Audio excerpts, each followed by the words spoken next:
Rumble, Showman Rumble. 3rd term loading, 4th term to come. We're doing a good job.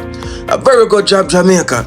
And with this being said, one question I have to ask Jamaica. Jamaica, why is it that PNP hate history so much?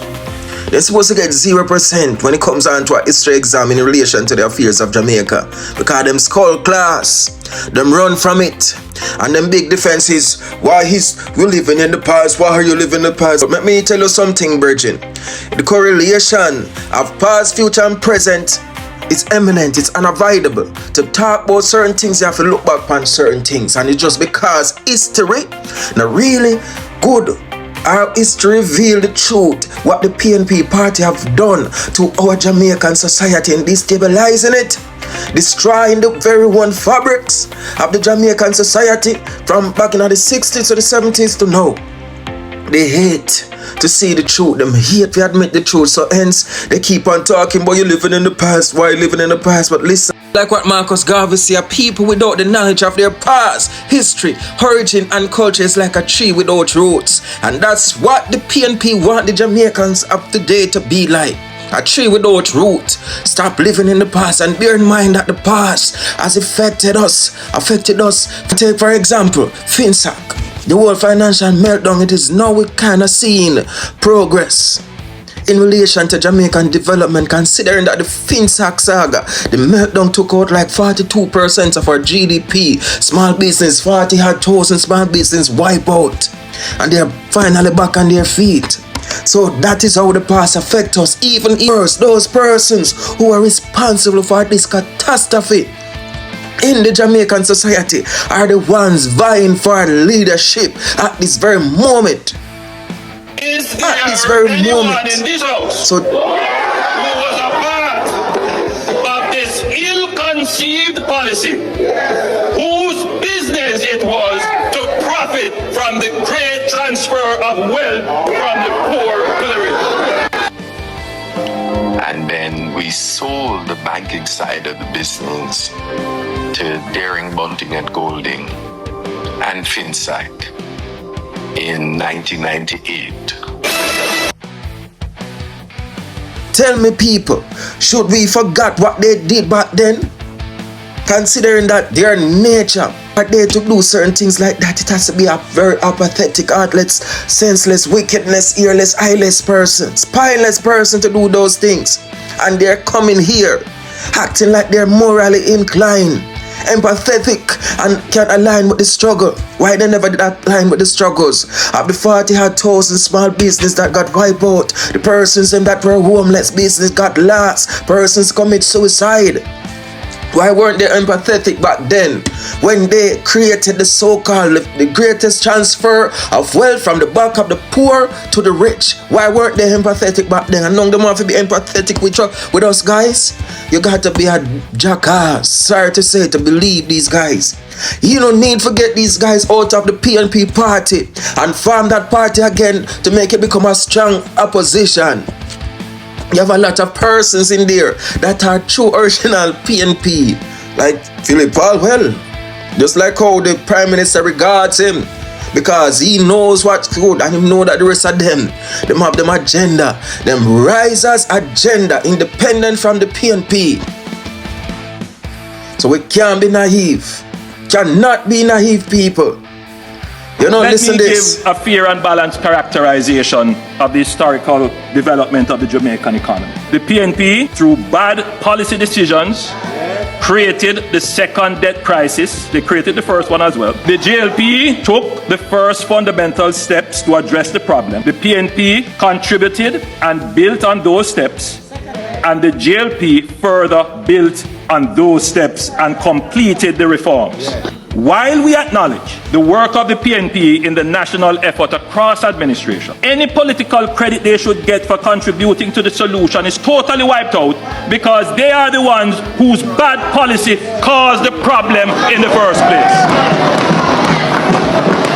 To their true bipolar nature, The PNP wants to claim paternity after causing the mother, the people, so much hardship. In their last budget presentation, the leader of the opposition and the opposition spokesman on finance disingenuously accused the government of increasing taxes on the people of Jamaica. In the last budget presentation, the leader of the opposition said, since the JLP government came into office, they have more than doubled the annual tax take, increasing it by a massive $190,000 per person. Yet, in his recent budget presentation this year, the leader of the opposition and the opposition spokesman on finance both claim that the improved performance of tax revenue is due to the tax reform work of the PNP. So we need to ask ourselves, is it the PNP that is responsible for Jamaicans paying more taxes? In the 2023 budget, the leader of the opposition complained that the government was moving too fast to reduce debt. He advocated that we abandon the fiscal responsible path, use $40 billion, in other words, go and party with the rent money that we're supposed to use for debt repayment, to spend on temporary relief. In this budget, when he sees the amazing benefit of reducing the debt to 68% and the amazing fiscal space that is created for us to actually do sustainable deal with the relief effort, he now comes claiming that the reduction in debt is due to the PNP's faithfulness to fiscal prudence.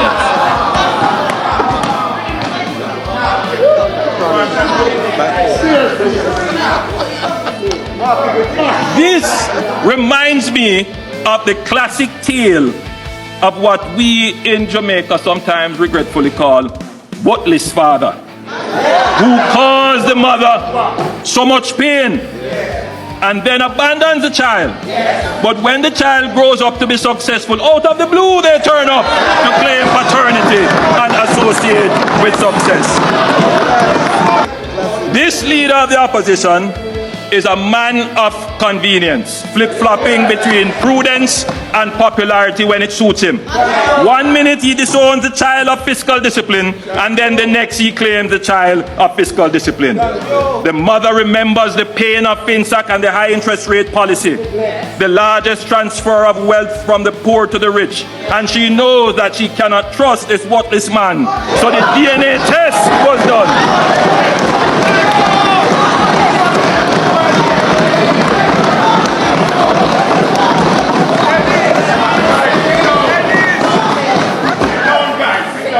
The DNA test was done. The results are in. When it comes to 15-year-old fiscal discipline, PNP, you are not the father.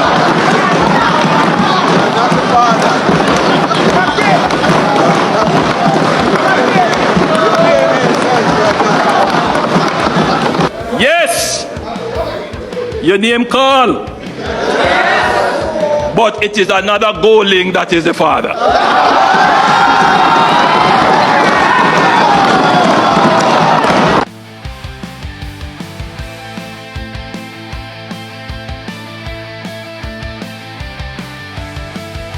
You know, and I'm gonna stretch on to Mr. Damian Young. This man is like a breath of fresh air in Manchester.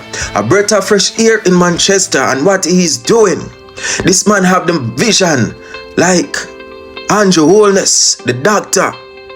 And you got to give this man props for the efforts that he's doing. Watch this, people. God bless. Show. Remember to leave a like, a comment, subscribe, anything. Let's grow this. Job boss Mr. Damian Young believes in our youth. Opportunities Expo in Manchester recently, enrolling in a wide range of job training programs. Stakeholders believe this will mark the beginning of youth transformation in the parish. Shantae McNeil has that story.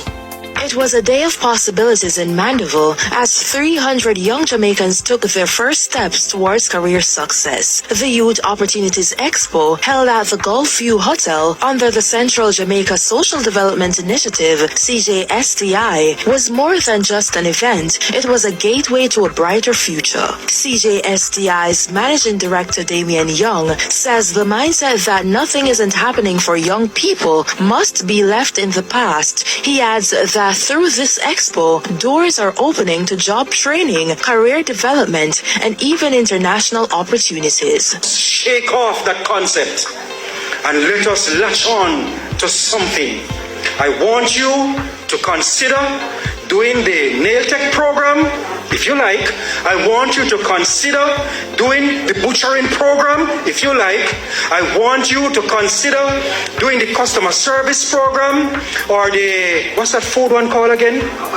The commercial food preparation program, and the other host of them. Under the theme, Time for Boss, Time for Grow, Time for Prosper, 5 students were awarded scholarships to further their training, putting them one step closer to meaningful careers. The JLP caretaker for Manchester Northwestern believes this is just the beginning of real transformation in Manchester. We need the country to know that soon and very soon, coming out of Manchester, are going to see some really, really mighty people. Some people who are going to be awoken to their true possibilities and potential. In his passionate address, he challenged Jamaica's youth to push past fear, embrace opportunity, and unlock their full potential. I want us all to be liberated from ever harboring anymore doubt or fear, comes what may. No care what mother say, or father say, or pastor say, there is no more room in our hearts and minds for doubt and fear, because doubt and fear will cause failure. Shantae McNeil, CBM News. Thank you for taking the time to watch our content. Don't forget to subscribe to stay tuned for future updates. Wishing you all the best.